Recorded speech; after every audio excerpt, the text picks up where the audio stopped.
예, 제가 방금 말씀드린 대로 신율의 뉴스 정면 승부 1부와 2부는 정치 김앤장으로 꾸며질 텐데요. 자, 오늘 함께해 주실 두 분 여러분들께 한 분씩 소개해 드리겠습니다. 먼저 장성철 공론센터 소장 나와 계십니다. 안녕하십니까? 네, 안녕하십니까? 예, 김민하 시사평론가 나와 계십니다. 어서 오십시오. 안녕하세요. 참 이런 말씀드리기가 뭐한데 오늘의 의뢰인을 하라고 우리 김채율 작가님이 얘기를 하니까 굉장히 아주 곤혹스러운 표정을 지으셨어요. 우리 김민하 평론가님, 그죠? 누구를 변호해야 할지 모르겠다. 우리 장성철 소장님은 어떻게 변호해 줄 사람 고르셨어요? 오세훈 서울시장 변호해주고 싶습니다. 아, 그렇구나. 네. 친하세요? 전 정치권에 있는 분들하고 다 잘 알죠. 근데 그러한 직을 맡고 계신 분들하고 친하다라고 하긴 그렇고요. 그냥 잘 알고 가끔 뵙기도 하고 연락도 하고 그에다 이제 여야 국민의힘 민주당 다 가릴 거 없이 그런 분들이 많이 있죠. 꽤 돼요. 그게 중요하죠. 네. 보니까 취재력도 우리 장 소장님 대단하신 것 같은데, 근데 어떻게 변호를 해주시게 즉각 이런 거 어떻게 하시게? 이 대권과도에 상당한 장애물을 스스로 만드는 것은 사실인 것 같아요. 지난번에 토지거래 허가 구역을 해제했을 때 갑자기 왜 저런 선택을 할까 되게 의아하게 생각을 했었거든요. 그러니까 많은 분들이 이번에 국민의힘 대선 후보 경선에 국민의힘 진성당원들이 많이 있는 강남에 표심을 얻기 위해서 저러한 선택을 했다라고 이제 공격하는 분들도 계시더라고요. 저도 그렇게 어느 정도는 비판도 했었고. 그럴 것 같진 않은데. 그렇죠. 예. 이제 그런 정치적인 의도보다는 저런 정책적인 선택, 판단 그런 것도 왜 했을까 좀 이해가 되지 않고 본인도 이제 다시 재도입을 하면서 뼈 아프다라고 이렇게 얘기를 하잖아요. 근데 제가 이제 바라보고 싶은 것은 뭐냐면 어떤 행정가나 정치인으로서 상당히 유연한 리더십을 갖고 있는 부분은 우리가 좀 인정을 해줘야 되지 않을까라는 좀 생각이 들어요. 역대 많은 대통령들이 자신이 한번 생각해서 판단해서 결정해서 옳다고 생각한 거는 그게 신념과 고집이 된 거예요. 맞아요. 그러니까 그냥 계속 밀어붙이죠. 중간에서 여러 가지 부작용이 나오더라도 그냥 계속 밀고 나가는 거예요. 그게 바로 문재인 대통령의 부동산 정책이었고 윤석열 대통령의 하여튼 많은 하나로 꼽을 수 없을 만큼 윤석열 대통령이 하나 꽂히면 그냥 귀 안 듣잖아요. 하지만 오세훈 시장은 여러 부작용이 나타나고 언론과 저 같은 평론가가 이거 잘못된 것 같은데요. 이거 상당히 앞으로 대선 가도에 큰 장애물 걸림돌이 될 거다라고 하니까 바로 본인의 말을 이렇게 많은 분들이 아니 당신 말이야 유능한 행정가라고 하면서 그런 거 제대로 판단과 분석 주위에 상의도 안 하고 그런 판단 결정한 거 맞아? 막 그러한 비판을 다 감내를 하고 부작용이 나오니까 언론에서 비판을 많이 하니까 바로 자신이 했던 거를 한 2달 반 만에 다 걷어들이잖아요. 그건 유연한 리더십이다. 행정가는 신이 아니거든요. 정치인들 모든 판단이 다 옳지는 않습니다. 하지만은 주위에서 많은 분들의 조언 듣고 부작용과 반대하는 사람들의 얘기 들어가지고 자기의 정책적인 오류가 있으면 수정해 나가고 또 후퇴할 수도 있고 처리할 수도 있고 그러한 용기 있는 리더십. 그거는 저는 국민의힘 대선 후보 경선 과정이나 본선에서 오세훈 시장이 새롭게 재평가 받을 수 있는 대목인 것 같다. 그런 생각이 듭니다. 자, 김민하 평론가는 아까 굉장히 고민을 많이 하셨는데 어떻게 찾았어요?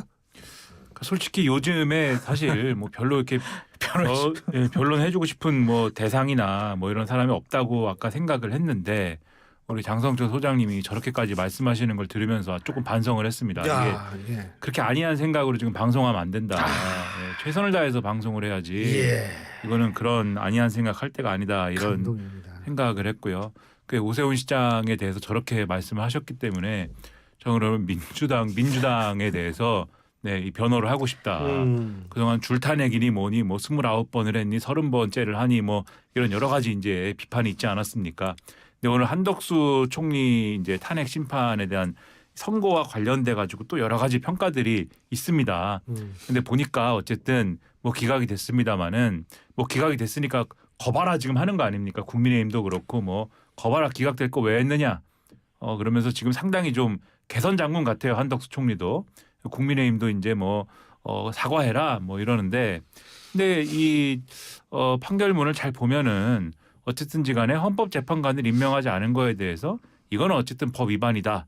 이렇게 판단하는 재판관이 다수거든요. 다수인 것이고 그리고 그 상황에서 사실 한덕수 총리가 그 탄핵에 이르기까지 사실 논쟁 과정이 쭉 있지 않았습니까?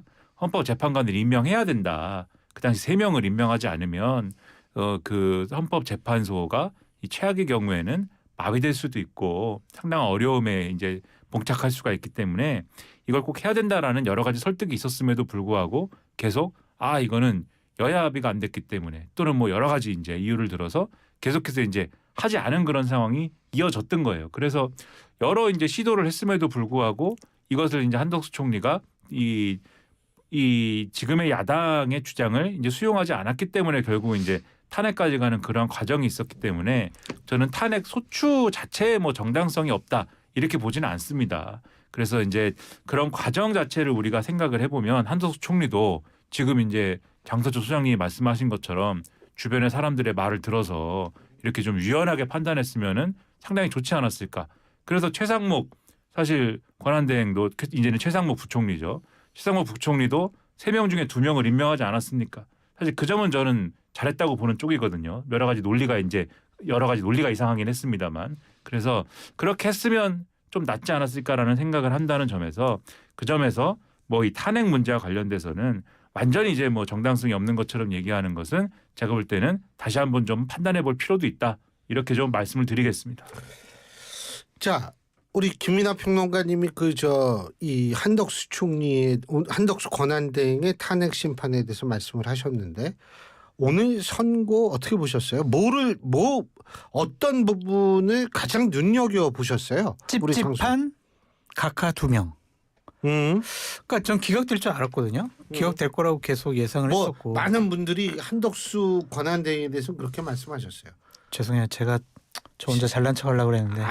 미안합니다. 근데 민주당 의원들도 그런 얘기를 하면서 제가 깜짝 놀랐어요.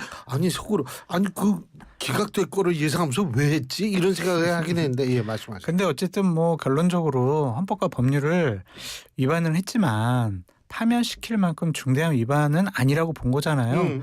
그러니까 잘못하지는 않은 건 아니에요. 잘못했어요 분명히. 헌법과 법률을 위반했으니까 앞으로 한덕수 국무총리 겸 권한대행은 헌법과 법률을 위반하지 않도록 더욱더 엄중하게 본인의 역할을 제대로 잘 하시라라고 먼저 말씀을 드리고요. 각하가 좀 찝찝해요. 왜냐하면은 이게 절차적인 정당성이 결여돼 있다라는 거잖아요. 근데 헌법재판소에서 이번에 한덕수 총리 선고를 하면서 이것은 한덕수 총리 탄핵 소추 국회 의결은 국회의원 제적 과반수가 맞아요라고 결론을 내려줬잖아요. 예. 그런데 2분 정형식 그다음에 조창 하여간 조한창 네. 이 두 재판관은 아닌 것 같아. 이거는 대통령 직과 관련된 탄핵 심판으로 봐야 돼. 그래서 제적 3분의 2, 200명 이상이 찬성을 해야 국회에서 탄핵소추 의결이 완결된 거로 볼 수가 있어라고 얘기를 하잖아요. 예. 그럼 이게 자칫 잘못해서는 윤석열 대통령 탄핵 심판 선고와 관련해서도 국민의힘 측이나 윤석열 대통령 측이 계속 얘기하는 절차적인 정당성을 갖고 기각이 아니라 윤석열 대통령 건도 이거는 각하시키겠다. 왜냐? 내란죄 부분을 국회에서 탄핵소추 의결할 때는 넣고 헌법재판소에서 심판할 때는 그거를 약간 좀 수정하고 빼고 이런 부분에 대해서 국민의힘 측은 내란죄를 빼면은 국회에서 국민의힘 의원들이 과연 윤석열 대통령 탄핵 소추하는데 찬성을 했겠느냐. 그거 빼면은 탄핵 소추 안 했을 거다. 우린 찬성 안 했을 거다. 그럼 국회 문턱을 넘지 못한다. 국회 문턱을 넘지 못하면 헌법재판소에서 이거를 판단할 수 있는 근거가 없어진다. 근본이 없어진다. 그래서 이거는 각하. 이렇게 보수 성향의 재판관들이 판단할 수도 있지 않을까.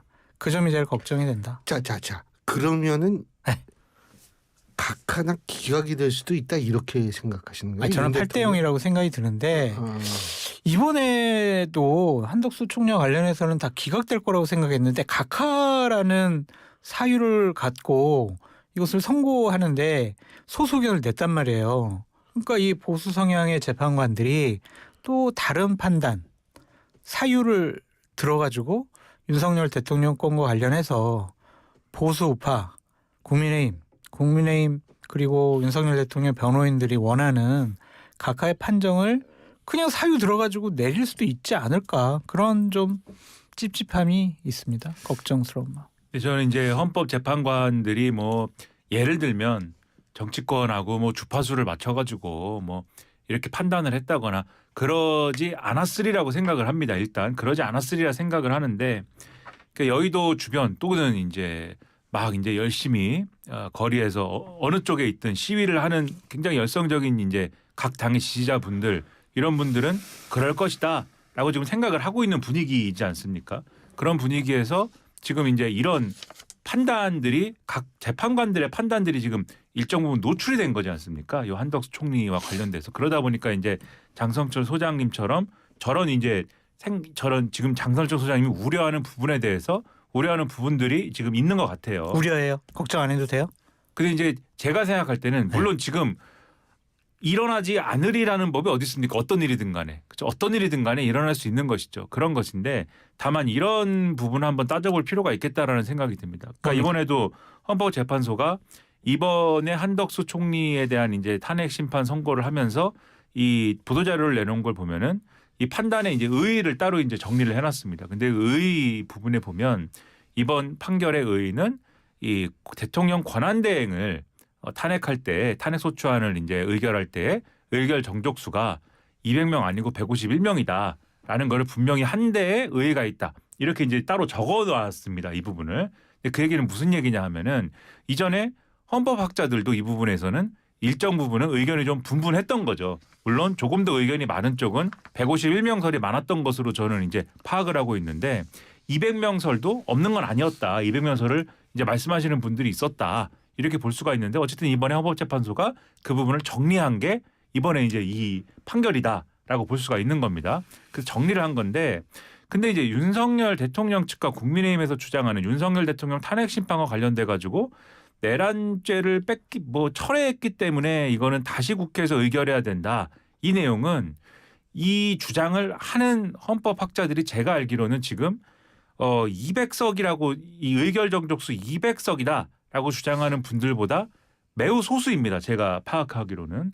그리고 이것은 매우 이제 소수이고, 그리고 지난 이제 박근혜 전 대통령 탄핵 심판 선고나 이런 때에도 국회가 탄핵 소추안을 의결했을 때의 그 이제 내용하고 실제로 탄핵 심판에 들어갔을 때 이제 정리한 내용하고는 차이가 실제로 그때도 있었고, 형법에서 이제 판단하는 사안하고 그다음에 탄핵 심판에서 판단하는 사안하고 이 별개로 다시 쟁점을 정리할 수 있다라는 건 전제를 그때도 하고서는 이제 판단했고, 그때 탄핵소추단 위원장이었던 이제 권성동 의원이 그때도 이렇게 할 수 있는 거다라고 쭉 설명을 해줬던 바가 있는 거 아니겠습니까?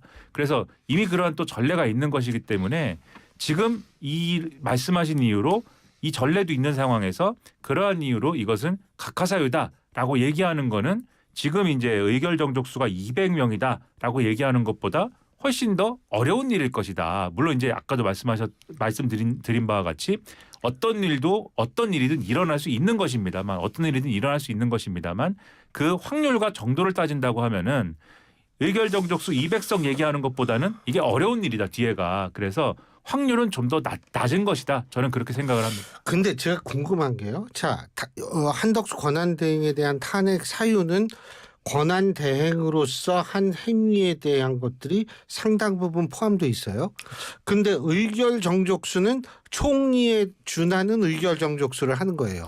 그러면 이유 따로 형식 따로가 되지 않느냐. 전 이 부분을 제가 왜 여쭤보려고 하냐면 최상목 권한대행의 탄핵도 마찬가지예요. 전 이게 더 복잡한 게, 자, 최상목 권한대행의 사유를 보면 경제부총리였을 때 한 것이 행위가 하나 들어가 있어요. 그 나머지는 권한대행으로서 한 거거든요. 예를 들면 뭐 특검 임명을 거부했다, 마은혁을 거부했다, 이런 거거든요. 그런데 문제는 제가 궁금한 건 이게 지금 150석일 거예요. 아마 또 지금 나왔으니까. 근데 사유는 권한대행으로서의 똑같은 일이 발생하는 거죠. 그 사유로 들어서 탄핵하는데 누굴 탄핵하냐면 경제부총리를 탄핵하게 되는 거고. 제가 또 하나 두 번째 제가 궁금한 건 뭐냐면 자 권한대행으로서의 행위를 탄핵하는 건데 탄핵이라는 것은 그 직책에 의해서 행한 직무가 문제가 있다.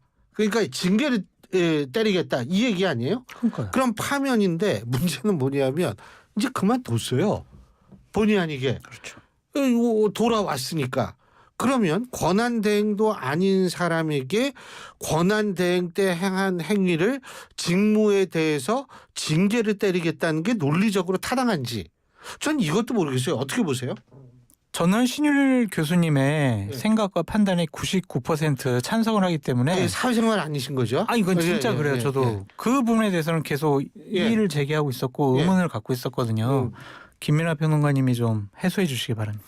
근데 제가 뭐 법적 지식이 충만하지 않기 때문에 다 제가 그래요. 뭐 여기 세 명 다 그래요. 예, 말씀드리는 게 맞다는 전제가 아니라 논리적으로 따진다면 이 헌법재판소의 오늘 판단을 근거로 해서 오늘 이제 다수 재판관들의 판단을 근거로 해서 따진다면 오늘 헌법재판관들 다수의 판단을 읽어보면 보도자료 읽어보면 이런 내용입니다. 권한대행이라는 것은 권한대행을 한다는 거는 권한대행이라는 새로운 직책이 뭐 신설되는 게 아니고 그 권한을 그냥 대행하는 것이고 이 사람의 직책이라는 거는 직무라는 거는 총리거나 이제 부총리거나 그런 것이죠. 그래서 이게 탄핵이 된다라고 하는 거는 어떤 뭐 직무를 행하면서 한 일이건 간에 그게 권한대행으로서 한 일이건 간에 또는 총리로서 한 일이건 간에 그것은 공직자로서 한 일에 대해서 이제 파면 여부를 판단하는 것이고 그렇다고 하면은 그때 잃는 직책이라는 거는 이제 총리 직책을 잃거나 부총리 직책을 잃거나 이제 이렇게 되는 것이겠죠. 파면의 어떤 결과로서. 그래서 예를 들면은 권한대행으로서 한 일에 대해서만 예를 들면은 탄핵을 했다면 뭐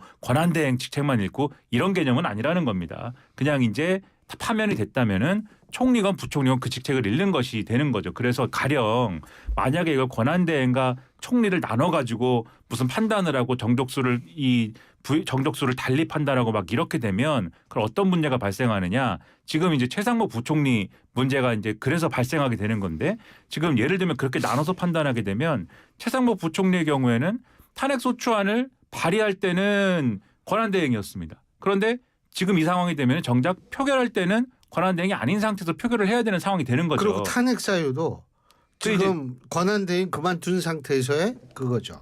탄핵 사유는 그렇다 치더라도 탄핵 사유 그렇다 치더라도 그래서 200석을 기준으로 예를 들면은 200석을 기준으로 권한대행으로서 한 일에 대해서는 200석이고 총리나 또는 부총리일 때는 151석이다. 지금 오늘의 탄핵 심판의 결과를 놓고 보면 이렇게 구분하는 것 자체가 아니다라는 결론입니다. 아니다. 그것은 그냥 총리이거나 부총리이기 때문에 151석이다. 이런 결론입니다. 그래서 그렇게 나누는 것 자체가 이제 아니다라는 것을 오늘 헌법재판소가 이 결정을 해준 것이다라는 게 오늘의 의의다. 헌법재판소가 이렇게 얘기하고 있는 것이다라고 보고 그럼 만약에 최상무 부총리에 대해서 탄핵을 가결하면 어떻게 되느냐. 그러면 최상무 부총리는 이제 부총리가 아니게 되는 것이죠. 그렇게 판단하면은 된다라는 게 오늘 결정의 연장선에서 볼 수 있는 논리적 결론인 것 같다. 저는 이렇게 생각을 합니다.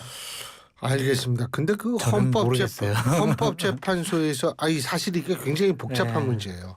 이건 사실 행위에 관한 징계를 얘기를 하는 건데 그러니까요. 탄핵은 그 행위의 주체는 행위를 하려면 사실은 대행으로서의 이 위치에서 나오는 행위잖아요. 경제부총리만 가지고는 평소 같으면 할 수 없는 행위를 하게 된 거 아닙니까? 근데 제가 거기에 예. 하나만 더 덧붙이면 그러니까 권한을 대행하는 거지 않습니까? 그러니까 권한 대행이라는 직책을 신설한 것이 아니다라는 대목이 오늘 나오는 거거든요.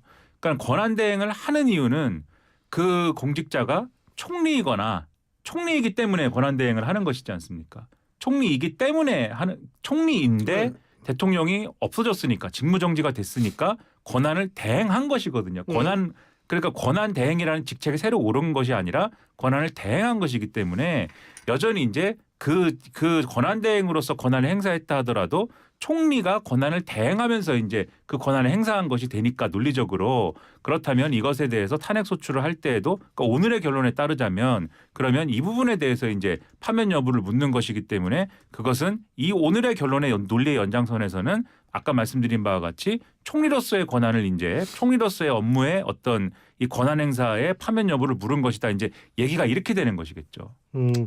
근데 그 헌법재판소에서 무슨 그 참고 자료 나온 그렇죠. 거 옛날에 만든 거는 또 다른 얘기를 했거든요. 그죠? 200석이라고 그때는 나와가지고 이게 쉽지는 않아요. 그거 제가 한번 하여간 저는 그게 이제 말씀하신 대로 헌법에 대한 해설서인데 해설서 맞아요. 헌법재판소 그 연구하는 기관에서 쓴 해설서인데 근데 그것보다 권위가 클 수밖에 없는 것은 헌법재판관들의 결정 아니겠습니까? 결국은 그래서 오늘 의회가 자신들의 판단에 대한 의회가 그래서 이 부분을 정리한 것이다라고 보도자료에 그래서 굳이 쓴 것이 아닌가 이렇게 좀 해석이 되지 않느냐라는 예. 거죠. 그 2월 17일 날 한덕수 총리 이제 탄핵 소추 국회에서 이제 진행이 될 때 151석이 맞냐, 200석이 맞냐라고 막 방송에서 우리 막 토론을 많이 했었거든요. 그때 저는 직에 대한 거니까 이것은 대통령 직에 대한 거 아니냐. 그 저는 200석이 맞는 것 같다.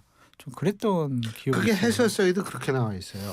근데 저는 사실 이게 판례로 굳어지기 위해선 8대0 만장일치로 그렇게 나왔으면 괜찮은데 이게 8대0이 아니거든요. 뭐 기각 둘에다가 뭐죠? 인용은 뭐 저거라 하더라도 각하 각하 둘에다가 기각 넷에다가 이런데 기각한 이유도 각기 다르기 때문에 제가 볼 때는 이거는 요번에 이렇게 해가지고 이게 정리가 됐다라고 얘기하기 조금 힘들지 않을까 그러니까요. 이런 그 생각이 부분을 들거든요. 정확히 말씀드리면은 그런 말씀하실 수 있고 각하 둘 외에 이제 6명은 이 쟁점에 대해서는 의견이 이제 동일한 거죠. 예. 각하 2명이 의견이 다른 것이다. 네. 어쨌든 그래서 좀 그런 것 같은데 아니 근데 저기 최상목 이제 경제부총리죠. 이분에 대한 탄핵은 계속 하는 거죠. 민주당이. 뭐 아직까지 처리하겠다는 얘기는 없는데 해서 뭐 하냐라는 생각이 좀 들어요. 아니 뭐 그래도 칼을 뽑았어요. 아니 본인들이 하는 거 보면 할 것 같아요. 왜냐하면 10년 전인가 뭐 9년 전인가 얘기 끄집어내서 공수처에 고발했잖아요. 아니 그러니까 그런 걸 다 이해는 하겠는데 예. 일단은 최성목 권한대행이 이제 권한대행이라는 거를 한덕수 권한대행한테 이관해야 했다 그러나? 돌려줬다고 예. 돌려줬잖아요. 그러면은 최상목 권한대행을 그 자리에서 끌어내리는 거 경제부총리 자리에서 끌어내리는 게 어떠한 정치적인 법률적인 이득이 있을까 좀 그런 생각이 듭니다. 그래서 예. 좀 시간을 좀 질질 끌고 대통령 탄핵 선고가 나올 때까지 지켜보지 않을까 그런 생각도 해봅니다. 요거는 예. 지금 민주당의 태도는 이제 계속 하겠다라는 건데 예. 말씀하셨듯이 이제 뭐 정치적 실익은 없습니다. 이걸 해서 그런데 단지 이제 법률적으로 이 최상목 부총리가 권한대행을 하던 시기에 헌법을 이제 명확하게 위반한 거지 않습니까? 이렇게 되면 그리고 예. 심지어 헌법재판소가 권한쟁의 심판 청구한 거, 국회가 권한쟁의 심판 청구한 거에 대해서 명확히 결론을 내려줬는데도 이제 권한대행을 하던 시절에 최상목 부총리가 이 부분을 이제 헌법재판관을 계속 임명하지 않았던 것이지 않습니까? 예. 그래서 이 부분은 분명히 어쨌든 정리하고 넘어가야 된다. 그냥 이제 이런 그냥 어영부영 뭐 이렇게 넘어가는 선례를 만들어서는 안 된다. 뭐 민주당이 이렇게 주장을 하는 건데 근데 이게 이제 실제로 가능하느냐 여부는 국회의장한테 지금 달린 거죠. 왜냐하면은 이걸 발의 후 24시간 그리고 72시간 내에 표결을 해야 되는데 지금 본회의 일정 잡힌 게 이제 27일 날 잡혀 있는 게 있고 예. 그 사이에 이제 안 잡혀 있다는 거지 않습니까? 그 예정대로 27일 날 본회의를 하게 되면 72시간 넘는 거잖아요. 그러면 그래서 요거를 이제 잡아주느냐 중간에 본회의를 국회의장이 잡아주느냐에 이제 문제가 있는데 지금 우원식 의장은 아직 뭐 여기에 대해서 가타부터 얘기를 안 하고 있고 언론 보도에 의하면은 최상목 부총리 탄핵까지는 좀 과하지 않느냐 뭐 이런 입장인 걸로 지금 알려지고 있어서 그래서 국회의장이 만약에 본회의 안 잡아주면은 이게 발의한 상태에서 뭐 흐지부지 되는 시나리오도 있는 거 아니냐 이런 얘기가 언론에는 일단 나오고 있더라고요. 탄핵소추권이라는 무거운 거를 그냥 정치적인 감정, 보복, 원한 이런 걸 가지고 남발하는 것은 그렇게 썩 민주당에게도 좋아 보이진 않는 것 같다라고 말씀드려요. 알겠습니다. 자 그러면은 1부는 여기서 줄이고요. 2부는 이현주 의원께서 지금 어떤 얘기를 굉장히 했는데 저 굉장히 충격적으로 받아들이고 있는데 여러분 궁금하시죠? 2부에서 두 분과 함께 이 얘기 한번 분석해 보겠습니다. 잠시 후에 뵙죠. 대한민국 대표 트렌치 코리아 트렌치